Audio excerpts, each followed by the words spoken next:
I tithe at church, I don't use the envelope. I need them to see how much money I'm getting. I want everybody in that row to be impressed with what I'm doing. The basket came, my wife was like, David, you want an envelope? I'm like, I don't want no envelope, Joe. I need them to see this 100. Dropped the 100 in, the plate moved. As the plate moved, the 100 blew out. The woman next to me picked it up, put it back in the basket. Now at that moment, I see the preacher see her putting the money back in the basket. He gives her a nod like, thank you very much. That shit can't happen. No.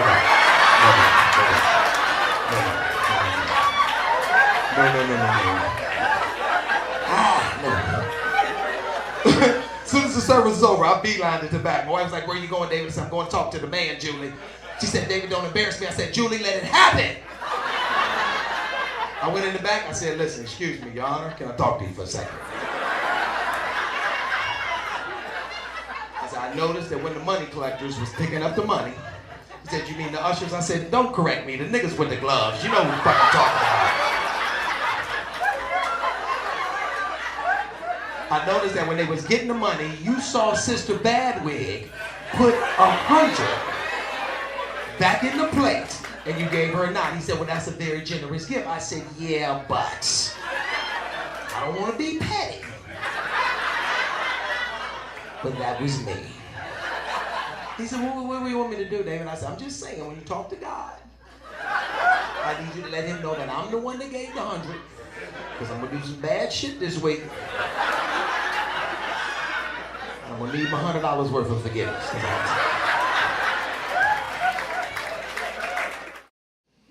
I started working out in the gym. I tore my Achilles heel playing basketball. Yeah, fucked up. First of all, I'm in my 40s, so it's over. You understand? Like, y'all 15, so it don't matter. You tear your Achilles heel, you can walk it off. You know what I mean? You just tie it together with some string and keep playing. Not me. First of all, let me tell you something. I was on crutches for 3 months. If you find yourself incapacitated, you make sure you get somebody around you that give a damn. You hear me? Because when I tell you my wife didn't give a fuck about me, I knew I had to call my mother to come help me on day 2. When I said, hey, babe, you think I can get some water? She went, oh! I said, bitch, I got 88 days to go. And now I start working out at the gym, which I never do. I never work out at the gym. I started doing that. Because I was going to work out at home with them little workout videos. See them little videos they got, you know, it's too much. It's too much. The warm-up is 11 minutes. They're like, all right, we about to start. I'm like, no, you about to start. I'm about to shut it down. You understand? We're going to do 85 push-ups. No, we're not. There's no reason. I'm never going to do 85. I'm never going to do 10. None. 2 at the most. 1 down to see if my keys went under the car. 1 back up when it didn't. That's it. These little workout DVDs is too much. You seen the name of them? Asylum, Insanity. First of all, relax. I don't need no prison body. You understand? I don't need to be in enough shape to fight off a shower rape. I don't need that. I need enough strength to make some oatmeal for my daughters in the morning. That's it.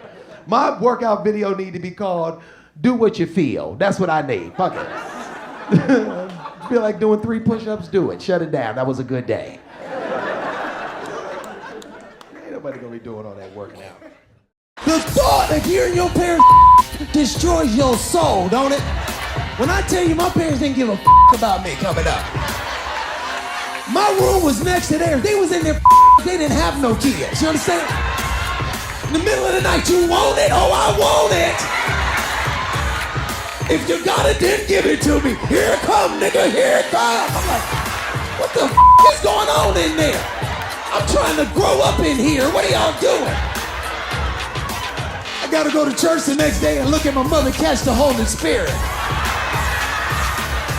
I'm like, oh no, bitch, I heard you last night. This is disrespectful.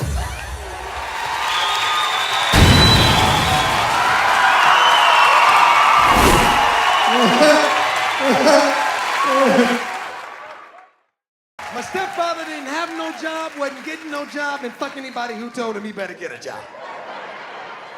My stepfather was a completely different kind of dude. My stepfather had a claim to fame, though. My stepfather started a group in the 50s that became popular in the 70s called the OJs. Yes. But he quit the day before they made $1 million. So I spent my whole childhood watching a man try to prove that what was probably the biggest mistake of his life was not really a mistake at all. And this is the thing. I don't know if you know anybody from the 70s. My stepfather from the 70s. You know, all them, they from the 70s, they always got some slick shit happening. They got everything he wore was silk for no goddamn reason. And he was always doing some 70s shit with his fingers. And he had a jerry curl, but not really. And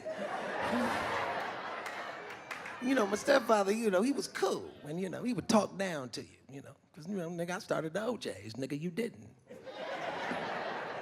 So all of his sentences started the same way.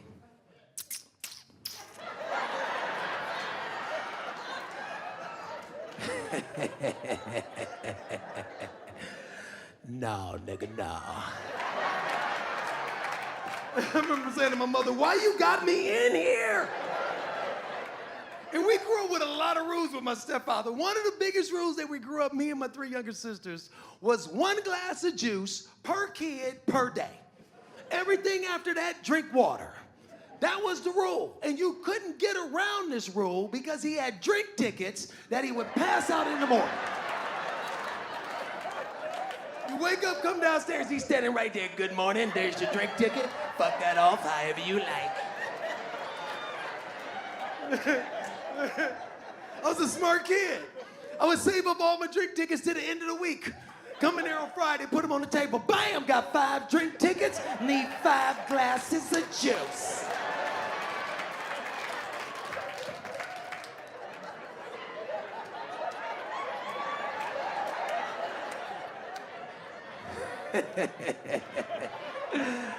No, nigga, no.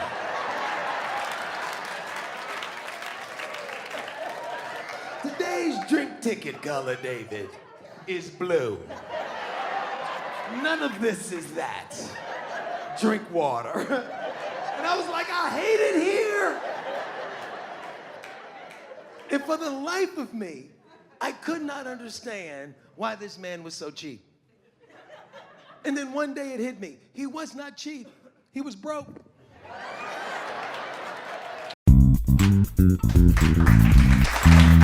I came up here, man, and I'm living up in LA now. I hate the driving out here. Anybody got road rage, or is it just me? Bam! I want to kill everybody. Do you understand? There is no pressure like driving in Los Angeles. I'm from Cleveland. I'm not used to this. You know what I mean? You know the worst pressure is being that lead-off man at the left turn signal and the light. You ever been this guy? There is no pressure in the world like being that guy. You sitting at the light, you got 12 people in your rearview mirror looking at you like if he don't turn the corner, the second this light turn green. Right, I'm looking at the light on the other side like I ain't gonna up, I ain't gonna up.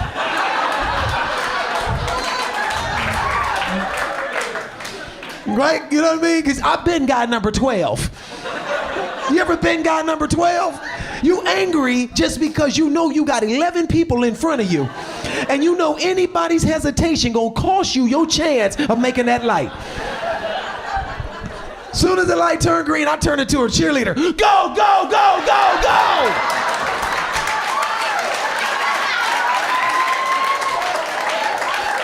And you almost make it and the guy right in front of you decide to stop at the yellow light. Like, you mother. We could have made it. We could have made it. Forget the cameras, forget the cameras. Because you know they take your picture now, you know what I'm saying?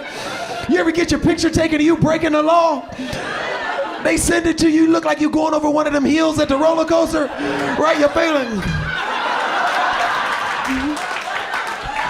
I got that in the mail. I took that to court like, this ain't me. This is not me.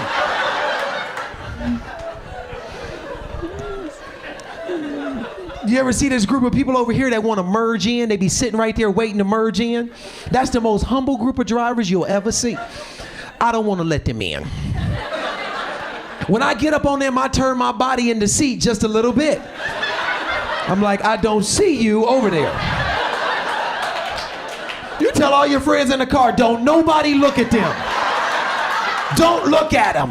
Because if you look at them, you got to let them in, you know what I'm saying? They ease their car up, I ease my up. I ease mine, I will hit your I will run this Pinto into that Hummer, I swear.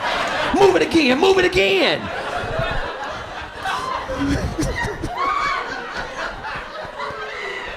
I'm just angry, I don't understand. You ever get caught up behind somebody real slow? You be trying to get around them, but both people be slow, so you be jumping from lane to lane. You're like, they know each other, they trying to make me late. You be jumping and jumping, finally you get around, but before you take off, you make it a point to stop and look at that person that's been messing off your time to let you know that I want you to know that I think you ain't pow.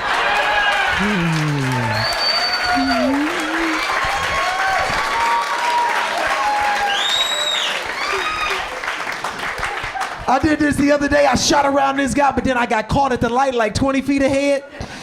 He rolled up on me real slow like. Oh, that wasn't even necessary. We still at the same spot. You don't want to look at him, so I move up a little bit like, don't look at me. Don't you judge me.